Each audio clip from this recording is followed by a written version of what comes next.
Amados, abre sua Bíblia. Mateus capítulo 4, a partir do verso 1. Você que pode, que não está com criança, você que não está doente, por favor, se coloque de pé em reverência à palavra de Deus, para nós lermos o texto da ministração desta noite. Mateus capítulo 4, a partir do verso 1. Todos encontraram? Diga amém. Se alguém não encontrou, é só falar para esperar, que a gente espera. A palavra de Deus diz: então foi conduzido Jesus pelo Espírito ao deserto para ser tentado pelo diabo. E tendo jejuado 40 dias e 40 noites, depois teve fome. E chegando a ele o tentador disse: se tu és o Filho de Deus, manda que estas pedras se tornem pães. Ele, porém, respondendo, disse-lhe: está escrito, nem só de pão viverá o homem, mas de toda a palavra que procede da boca de Deus. Diga aleluia. Aleluia. Diga glória a Deus. Glória a Deus. Então o diabo transportou a cidade santa e o colocou sobre o pináculo do templo. E disse-lhe: se tu és o Filho de Deus, lança-te daqui abaixo, porque está escrito que aos teus anjos dará ordem a teu respeito, e tomar-te-ão nas suas mãos, para que não tropeces com o teu pé em alguma pedra. Disse, porém, Jesus: também está escrito, não tentarás o Senhor teu Deus. Diga amém. Amém. Glória a Deus. Novamente o transportou o diabo a um monte muito alto e mostrou-lhe todos os reinos do mundo e a glória deles. E disse-lhe: tudo isso te darei, se prostrado me adorares. Então disse-lhe Jesus: vai, Satanás, porque está escrito que ao Senhor teu Deus adorarás, e só a Ele servirás. Diga aleluia. Ao Senhor teu Deus adorarás, e só a Ele servirás. Então o diabo o deixou, e eis que chegaram os anjos e o serviram. Feche os seus olhos. Deus, em nome de Jesus, a tua palavra, que por si própria é revelação para as nossas vidas, acaba de ser lida. Além disso, Senhor, traga-nos uma nova mensagem dentro desta mensagem revelada. Usa-me com poder, com graça. Traga mensagem para mim e para os teus filhos nesta noite, em nome de Jesus. Amém. Poder sentar, glória a Deus. O texto que nós acabamos de ler diz que Jesus é levado pelo Espírito Santo ao deserto para ser tentado pelo diabo. No capítulo 3 de Mateus, verso 16, diz que o Espírito Santo desceu sobre Jesus após o batismo de Jesus por João Batista e o levou ao deserto. E Marcos capítulo 1, verso 2, completando isso, diz ainda mais, que o Espírito Santo o impeliu ao deserto, que foi algo proposital, foi algo pensado, algo que haveria de acontecer. E eu procurei no dicionário a conotação da palavra que diz em Marcos 1,12: o Espírito Santo impeliu Jesus ao deserto. E aí o que eu encontrei, essa palavra impeliu, os significados são: levou até, transportou até, colocou em um lugar. Ou seja, o Espírito Santo, ele transportou Jesus até o deserto, como um toque de mágica. Quem assistiu uma série antiga chamada Star Trek, Jornada nas Estrelas? Quem lembra do capitão James Tiberius Kirk? Ou o almirante Spock? Ou a sargento O'Hara? Ou o capitão Sulu? Na série Jornada nas Estrelas existia um telefone telefone, hoje nós temos, né? Existia um aparelhinho desse tamanhozinho, onde o capitão Kiko falava com a Enterprise e mandava ligar o teletransporte, e a Enterprise acionava o botão e o capitão Kiko simplesmente desaparecia aqui, e aparecia ali. Foi mais ou menos isso que o Espírito Santo fez com Jesus. Apareceu no deserto. O Espírito Santo, ele transportou Jesus para o deserto. Foi algo necessário, proposital. Aí eu pergunto para vocês, por que Jesus teve que ser tentado pelo inimigo? É uma boa pergunta. Por que Jesus teve que passar por essa tentação? A resposta está nos 3 evangelhos sinóticos. Quais são os 3 evangelhos sinóticos? Mateus, Marcos e Lucas. E o que significa evangelho sinótico? Evangelho sinótico, ele vem da palavra, ele vem de uma palavra grega. E essa palavra grega, ela vem do vocábulo, de um vocábulo chamado sumorô, que significa ver juntos. Os evangelhos sinóticos são aqueles que contam a mesma história, na mesma sequência, em alguns momentos, e algumas vezes, exatamente com a mesma estrutura. Você pode ler o texto que nós acabamos de ler em Mateus capítulo 4, você vai ler esse texto em Lucas capítulo 4 e vai ler também em Mateus capítulo 1, a mesma história. Os 3 evangelhos sinóticos. Mas por que Jesus teve que passar por essa tentação? A resposta está nos 3 evangelhos. É que Jesus só começou a pregar o evangelho, e só começou o seu ministério depois de ser tentado no deserto, porque ele precisava ser aprovado no deserto. Ele deveria passar por um teste, entre aspas. Ele deveria ter a necessidade de passar por esta provação. Mas por que, irmãos? A resposta está no capítulo do livro de Mateus, capítulo 3, versículo 14 e 15, que diz o seguinte: João Batista tinha uma certa dificuldade de batizar Jesus. E o verso 15 deixa isso muito claro.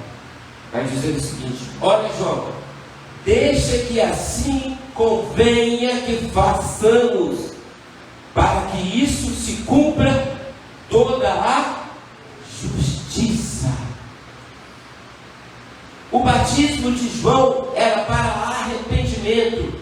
Jesus não tinha e nunca havia pecado, então não havia necessidade de ser batizado por João Batista. Jesus sabia que não precisava ser aprovado em teste algum. Ele sabia quem ele era, mas assim mesmo Jesus estaria cumprindo toda a justiça. E isso nos mostra uma grande verdade, meus irmãos. Todos nós algum dia, todos nós temos uma missão, e todos nós algum dia passaremos por um teste nas nossas vidas.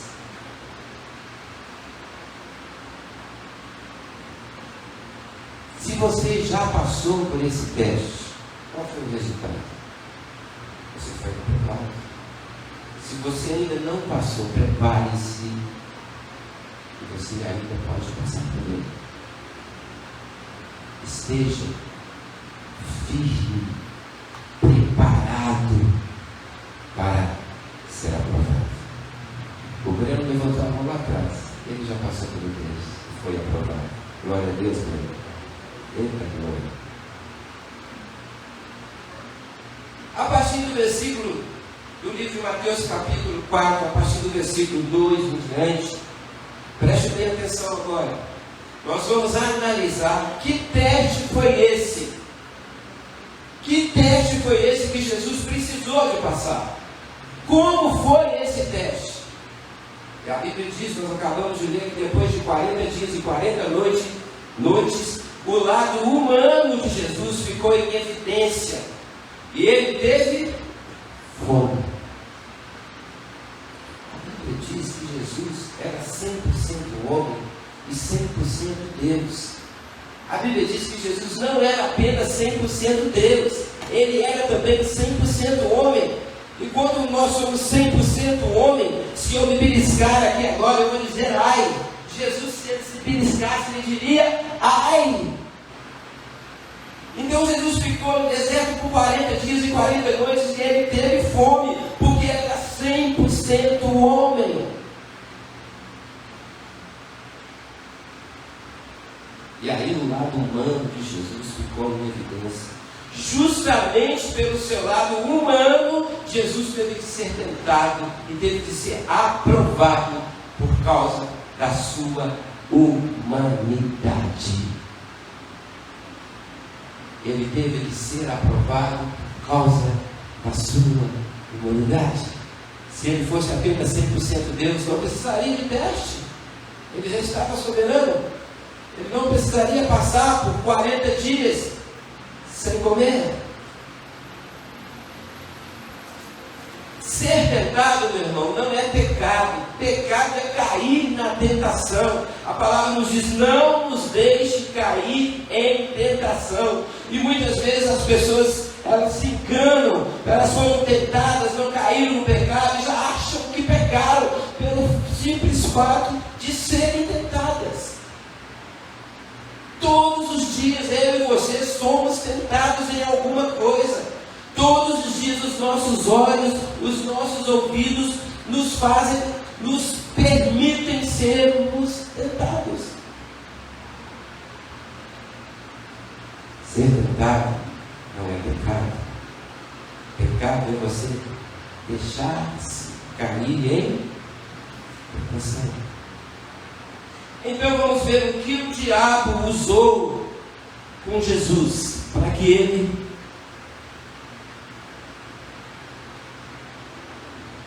quais as estratégias que o diabo, quais as armas que o diabo usou com Jesus. Vamos ver que o diabo usou com Jesus a mesma arma, a mesma estratégia maligna que usou na queda do homem no jardim do Éden. O diabo atacou Jesus em 3 pontos, em 3 estruturas do homem. Abra sua Bíblia em 1 João, capítulo 1, verso 2. 1 João, capítulo 1, verso 2. O diabo atacou o homem lá no Éden, em 3 pontos básicos da sua estrutura. 1 João, capítulo 2, verso 2 vai dizer, versão João Almeida atualizada. Porque tudo que há no mundo, a concupiscência da carne, a concupiscência dos olhos e a soberba da vida, não procede do Pai, vem do maligno. Em algumas versões diz que vem do mundo, mas o mundo jaz no maligno. Porque tudo que há no mundo, a concupiscência da carne, a concupiscência dos olhos e a soberba da vida, não procede do Pai, vem do maligno.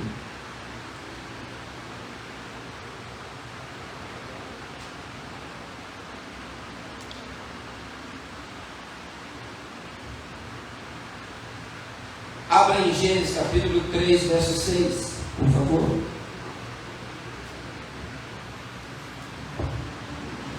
Gênesis capítulo 3, verso 6. Amém? O fruto da árvore parecia agradável ao paladar, atraente aos olhos, desejável para dela se obter conhecimento. Agradável ao paladar, desejo de onde? Da carne. Atraente aos olhos, cobiça dos olhos, desejável para obter conhecimento, soberba da vida, conhecerem como Deus conhece. Soberano da vida. As mesmas estratégias que o diabo usou com o primeiro homem no Éden, ele está usando agora com Jesus na tentação no deserto.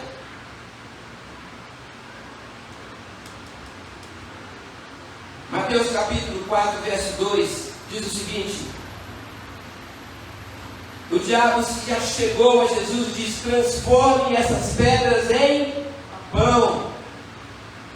Pão é cobiça de quê? Cobiça da carne. Transforme essas pedras em pão. Porque Jesus estava com o seu lado humano evidenciado, então ele estava com fome. E ele tinha o poder de transformar aquelas pedras em pães. E o diabo sabia disso. Transforme essas pedras em pães. O diabo queria causar em Jesus uma crise de identidade. Ele sabia que Jesus era o Filho de Deus. Satanás, sabendo que Jesus era o Filho de Deus, tentou fazer com que Jesus agisse por conta própria. E Jesus, justamente porque é o Filho de Deus, não faria nada que não fosse da vontade do Pai. E respondeu com a autoridade, dizendo: não só de pão viverá o homem, mas de toda a palavra que procede da boca de Deus. Eu digo para você nesta noite, meu irmão, não só de pão vamos viver, não só de pão você e eu podemos viver, nós vivemos é da palavra que sai da boca de Deus. É isso que nós temos que buscar, são as palavras que vêm do Senhor.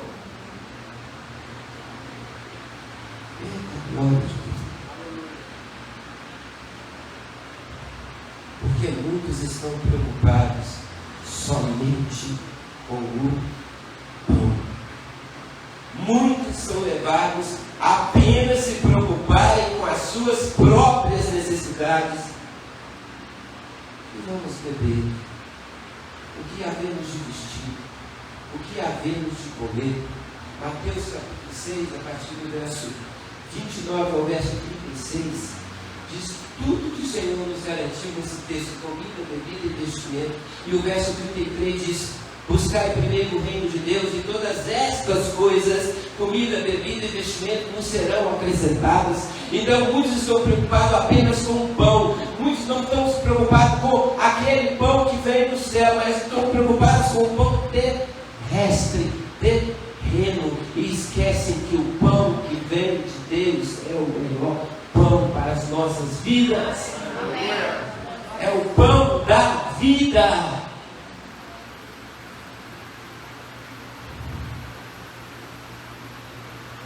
Mateus capítulo 4, verso 5. E então o diabo levou Jesus ao pináculo do templo. O diabo levou Jesus lá em cima, no pináculo do templo, bem alto. E foi o segundo round dessa grande luta. Foi a segunda batalha que Jesus estava travando com o diabo. Levou ele lá em cima e disse o seguinte: e passou para a próxima tentação, e dizendo que é a soberba da vida: se és o Filho de Deus, pula daqui abaixo, porque está escrito: dará ordem aos seus anjos a seu respeito, e eles te segurarão, e não te tropeçará em pedra alguma. Veja só, meus irmãos, Jesus estava lá no pináculo do templo, o diabo do seu lado, e ele tentando Jesus para que Jesus pulasse. E um terço dos anjos que caíram junto com Lúcifer, aquele batalhão de demônios, aquele coro infernal. Eu fico pensando comigo, com o Senhor neste momento, qual a guerra espiritual, qual o tamanho da batalha espiritual que aconteceu naquele momento. Eu fico pensando num coro infernal, dizendo no ouvido de Jesus, através do diabo que estava ali do seu lado, dizendo a seguinte palavra, e dizendo o seguinte, bem alto, dizendo assim: pula, pula. salta, Jesus, pula para baixo, porque os teus anjos te segurarão. O Senhor vai ficar bonito na fila, o Senhor vai pular e não vai acontecer absolutamente nada. E aqueles demônios infernais dizendo: pula. O lado humano de Jesus estava evidenciado naquele momento. E os demônios, o diabo, colocando nos ouvidos de Jesus, quantas vezes o inimigo sopra no seu ouvido aquilo que você não quer fazer. Quantas vezes o inimigo sopra no seu ouvido dizendo: pula, pula que não vai te acontecer nada. Pode ir, olha, vai lá, meu irmão, vai naquela festa bacana, é cheio de rock and roll, é cheio de bebida, vai para a balada que você vai voltar, porque Deus é contigo. Você vai para a balada e nada vai te acontecer. Eu estava vendo um vídeo lá na festa rave, lá em Israel. Muitos vídeos foram editados, muitos vídeos passaram do Hamas matando alguns judeus. Um desses vídeos eu mostrei para minha esposa. O vídeo mostra um altar gigante com um Buda sentado de mais de 5 metros de altura no meio da festa rave. No meio da festa rave. Pula. O diabo era esperto, mas Jesus conhecia a palavra do seu Pai e não deixou que a soberba da vida invadisse o seu coração, e disse bem alto e claro que também está escrito: não tentarás o Senhor teu Deus. O inimigo não tem poder sobre a sua vida, porque está escrito: não tentarás o Senhor teu Deus. Você precisa estar preparado. O verso 8 continuou aquela luta, o terceiro round dessa luta com Jesus e o diabo. Mateus capítulo 8 diz que levou o diabo então Jesus ao monte mais alto e mostrou-lhe todos os reinos do mundo e disse: lhe darei tudo isso se me adorares. Cobiça dos olhos. O diabo leva Jesus ao monte mais alto daquele mundo, naquele período, e vai apontando todos os reinos que existiam naquela época. E disse: está vendo aquele reino da Síria? Te darei. Está vendo aquele reino da Babilônia? Te darei. Está vendo aquele reino dos Amonitas? Te darei. Tudo isso te darei se apenas me adorares. Se apenas se curvar-se e me adorar. Eu já daria tudo a Jesus. O mundo estava nas mãos do inimigo. O mundo já era do maligno. E ele abriria mão de tudo isso por um gesto de adoração de Jesus. Se Jesus se ajoelhasse diante do diabo e o adorasse, todos os reinos do mundo o diabo daria. E todos os reinos do mundo estavam nas mãos do diabo, do maligno. Para Jesus, entre aspas, escute bem o que eu estou dizendo, para Jesus, entre aspas, entre colchetes, entre chaves, seria um bom negócio. Seria um negócio da China. O diabo daria todos os reinos, todo o mundo nas mãos de Jesus, e Jesus não precisaria passar pela cruz, não precisaria morrer por nós, e Jesus poderia estabelecer o seu reino de forma muito mais fácil. Seria um bom negócio, seria fácil resolver todos os reinos, promover a paz, seria um bom negócio. Mas para Jesus Deus e tudo mais dessa forma, sem passar pela cruz, Jesus não faria uma coisa dessa. Olha só uma coisa. Olha só, Deus pensa muito diferente de nós. A justiça de Deus, ela é muito diferente da nossa justiça. Ela é totalmente diferente da justiça dos homens. Para Deus, os fins não justificam os meios. Para Deus, os fins não justificam os meios. Como você faz para alcançar o fim é tão importante como o próprio fim. Em teu nome expulsamos demônios. Em teu nome curamos coxos. Em teu nome pessoas foram salvas. E Jesus vai dizer: aparta de mim, porque eu não te conheço. Para Deus, os meios são tão importantes como o fim. Como que você faz os seus negócios? Como que você faz os seus negócios? Você usa de fim de meios que não são cristãos? Como que você faz no seu casamento? Como que você faz no seu namoro? Como que você faz na sua casa? Como que você faz no seu trabalho? Os meios estão justificando os fins? Você faz meios tortuosos para obter o fim que você quer? Ou você faz tudo bonitinho como Deus quer? Não pense, se você estiver usando os meios errados para obter o fim, você está fazendo a coisa certa. Não está. A justiça de Deus é diferente da justiça dos homens.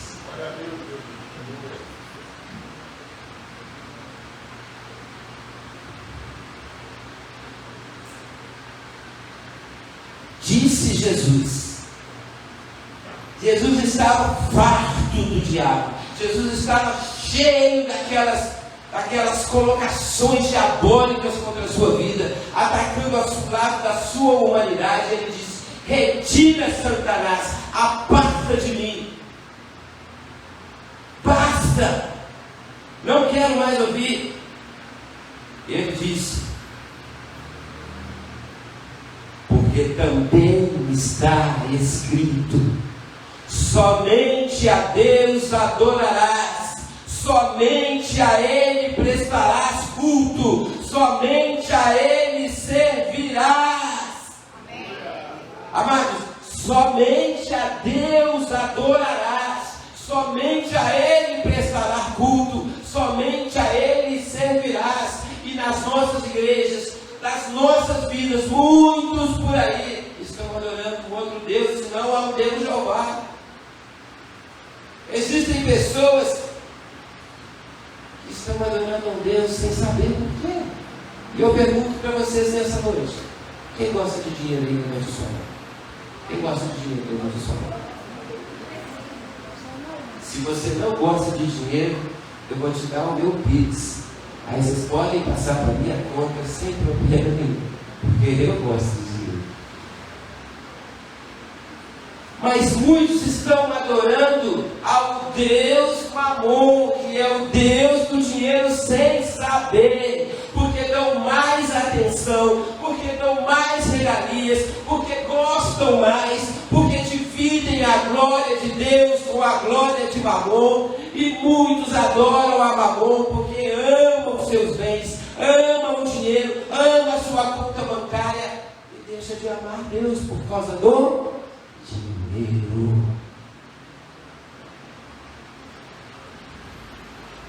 Deus é ciumento. Ele não divide o seu amor a sua adoração com outro Deus. A Bíblia diz: está escrito, somente a Deus adorarás, somente a Ele prestarás culto. E qual é a conclusão dessa mensagem dessa noite? Como que nós podemos vencer as nossas adversidades? Como que nós podemos vencer as nossas tribulações? Como que nós vamos conseguir vencer o nosso teste? Como que nós vamos vencer todas as tribulações dessa vida, como Jesus venceu o diabo no deserto? Qual o segredo? Qual que é a mágica? Como é que isso acontece, Marquinhos? Nós só vamos conseguir vencer as nossas tribulações se nós seguirmos passo a passo aquilo que aconteceu com Jesus no deserto. Mateus capítulo 4, verso 1. Jesus foi batizado e recebeu o Espírito Santo e foi impelido pelo mesmo Espírito ao deserto para ser tentado por 40 dias. O que fez a humanidade em Cristo vencer o deserto foi o fato que ele estava cheio do Espírito Santo.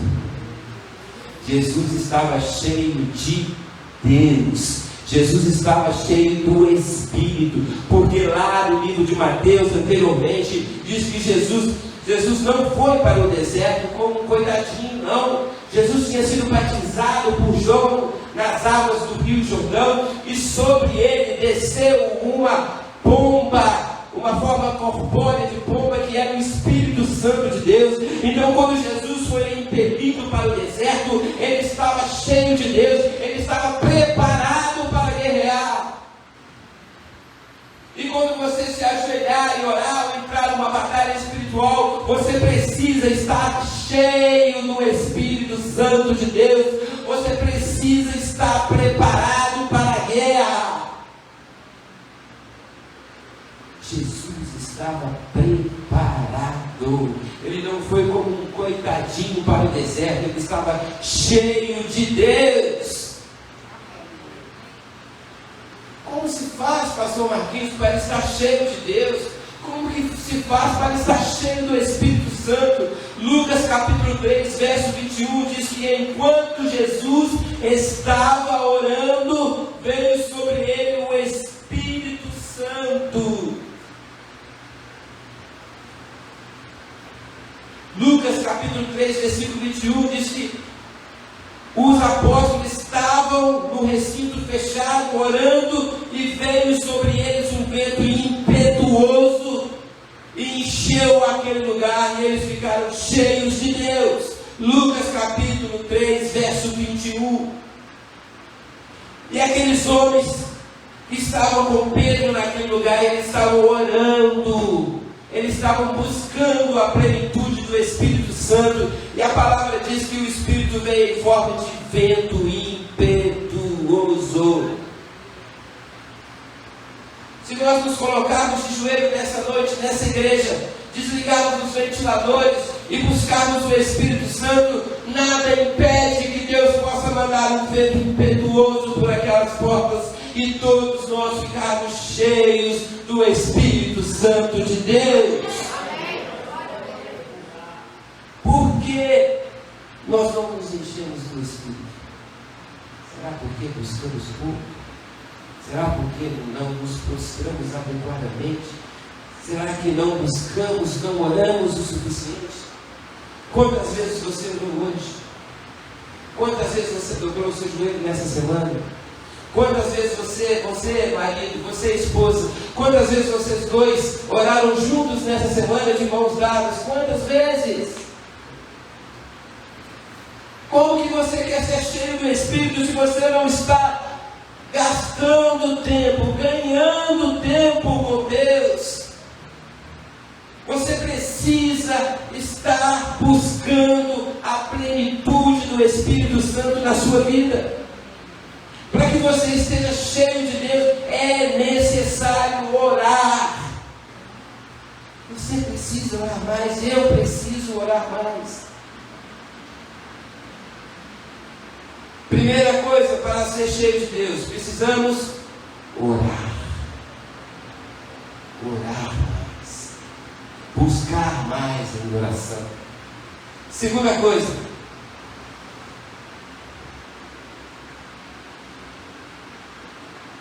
estavam reunidos lá, acabei de dizer, estavam reunidos quando entrou um vento impetuoso e foram todos cheios. E a segunda coisa é toda a argumentação que Jesus usou contra o diabo, toda a sua argumentação foi baseada na sua palavra, nas Escrituras. Jesus conhecia as Escrituras, ele conhecia a palavra de Deus, então a argumentação, tudo aquilo que ele respondeu para o diabo estava baseado nas Escrituras. Para ser cheio de Deus, você precisa orar. Para ser cheio de Deus, você precisa conhecer a palavra de Deus. Quantas vezes você viu a Bíblia essa semana? Quanto tempo você gastou essa semana lendo a palavra de Deus? 1 hora? 30 minutos? 10 minutos? 5 minutos? Nenhum minuto? Absolutamente nada. Como que você quer ser cheio de Deus se você não come a palavra, se você não lê a palavra, se você não tem intimidade com Deus através da sua palavra? Nós só podemos conversar com Deus, nós só podemos conhecer Deus, nós só podemos buscar e saber quem é Deus através da sua palavra e da oração. Você precisa buscar a palavra de Deus sempre, conhecer quem é Deus. Salmo 37, versículo 4 e 5, para regular. Depois do último ponto. Salmo 37, versículo 4 e 5 diz: agrada-te do Senhor. O que é agradar-se do Senhor? É agradar ao Senhor? Não. É agradar-se do Senhor. Para que você possa agradar-se de alguém, você precisa conhecer esse alguém. Só se agrada de alguém conhecendo alguém. Então, para você agradar ao Senhor, você precisa conhecer. Agrada-te do Senhor e Ele satisfará os desejos do teu coração. Se você não conhecer a Deus e Ele não puder te conhecer, isso é uma coisa recíproca. Quando você conhece uma pessoa, imediatamente essa pessoa também passa a te conhecer. Deus quer conhecer você. O Senhor Jesus quer ter contato com você. O Senhor Deus quer conhecer a sua casa. O Senhor Deus quer conhecer a sua família. O Senhor Deus quer conhecer os seus problemas e resolvê-los. O Senhor Deus quer te abençoar, mas Ele precisa conhecer quem é Maria. Ele precisa conhecer quem é João, quem é Ana, quem é Marcos, quem é Sérgio. Ele precisa conhecer-nos. Para isso você precisa buscar na tua palavra. Terceiro ponto para ser cheio de Deus. Terceiro e último ponto. Quer ser cheio de Deus? Você precisa ser cheio do Espírito Santo. Você precisa conhecer a palavra de Deus. E a terceira coisa, você precisa praticar a palavra de Deus. Adianta conhecer todo esse livro de capa preta se você não coloca absolutamente nada que está escrito ali em prática, se você não ama o seu próximo como a si mesmo, se você não respeita a sua esposa, se você não ama os seus pais para que você tenha a vida longa, se você no seu trabalho não se demonstra um cristão verdadeiro, se você faz negócios escusos, usando meios para obter fins que não são do Senhor. Como que você vai ser cheio de Deus se a palavra de Deus apenas está aqui nesse livro preto? Ela não está no seu coração, ela não reflete o que é a sua vida. O cristão é conhecido lá fora porque ele reflete Jesus na vida dele. A palavra diz: não vivo eu, mas Cristo vive em mim. E se Cristo vive realmente dentro de nós, não podem ver Marquinhos, tem que ver Jesus. As minhas atitudes têm que ser as atitudes que Jesus faria. As suas atitudes têm que ser atitudes de Jesus. Porque a nossa igreja não está lotada, porque a igreja não está repleta de pessoas, porque nós não estamos fazendo a nossa parte. Nós não damos testemunhos de cristãos lá fora, nós não trazemos pessoas para a igreja, nós não evangelizamos, nós não ganhamos vidas, nós não refletimos a imagem de Jesus. O terceiro ponto é o ponto mais difícil, é praticar a palavra de Deus. Muitos oram, muitos passam noite no monte orando, vigílias, muitos lêem a Bíblia toda de capa a capa, mas na hora de falar e de praticar e de ser um crente autêntico, passa longe. Nós precisamos colocar em prática o que diz a palavra de Deus. Muitos estão indo para o inferno por causa de mim e de você, por causa de nós. Nós pensamos apenas em nós mesmos. Eu quero estar bem, eu quero conseguir a minha casa própria, eu quero conseguir um bom casamento, eu quero que meus filhos casem e tenham a sua casa, eu quero um bom emprego, eu quero.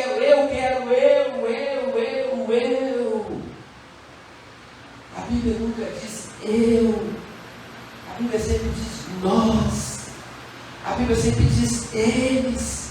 Jesus sempre se importava com eles, com os menos favorecidos, com as viúvas, com os mendigos. 90% das pessoas que Jesus pregou eram pessoas necessitadas. Nós precisamos entender que praticar a palavra é testemunho, e isso ganha vidas. Eu me lembro quando eu fiz o seminário aqui na igreja, e a última frase que tinha na nossa série no seminário, qual era, pastor Dona? Sejam abençoados na prática da palavra de Deus. Era a última frase que tinha nas nossas células e no seminário que fizemos aqui na igreja. Sejam abençoados na prática da palavra de Deus. Precisamos ser cheios de Deus. Precisamos ser cheios do Espírito Santo de Deus. Precisamos conhecer a palavra de Deus. E mais, precisamos praticar a palavra de Deus. Fique em pé no seu lugar.